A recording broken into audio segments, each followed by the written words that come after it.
Hello, children. It's Pastor Matthew here for our children's praise lesson. We're looking through the Ten Commandments. We're going to learn a lot of the Ten Commandments for many weeks to come. Right now, we're still looking at commandment number 1. Do you remember which one that is? One of the Ten Commandments, the very first one. It's the commandment that we should have no other gods, that we should only love the one true God. So let's learn about that commandment here in question 46. It says this. What does the first commandment require? What are we supposed to do with the first commandment? The answer is, the first commandment requires us to know and recognize God as the only true God and our God, and to worship and glorify Him accordingly. So, commandment number 1 is there's only one God. We're supposed to recognize Him, that He is the true God, and not just God, but He's personally. He's our God. So I want you to say, He's my God.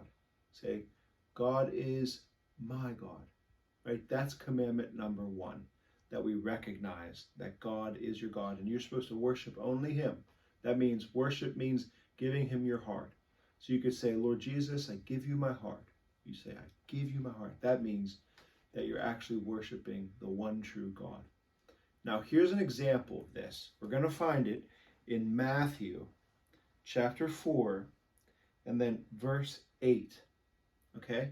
This is a time when the devil came to Jesus to tempt him to break the first commandment. Okay? So it says this, and again the devil took him to a very high mountain and showed him all the kingdoms of the world and all of their glory, all their wealth. Think of a big, big building full of gold and lots of them, lots of kingdoms of glory. And the devil said to him, all these things I will give you if you fall down and worship me.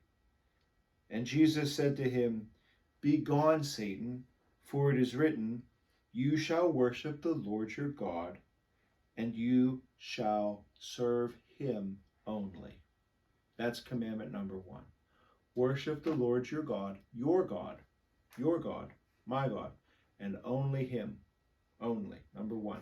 That was how Jesus responded to that temptation. Do you see the picture here where you have Jesus and Satan standing on a really high place, and you see all the different mountains of buildings from that mountain, all the gold and all the wealth.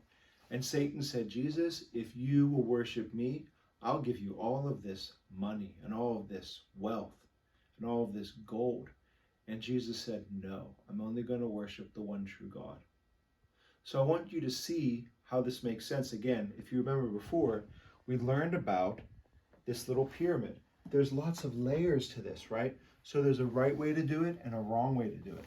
We have really nice toys and money, and we have food and clothing, but God is at the bottom. He's the first thing. If we don't have God at the bottom, nothing else matters.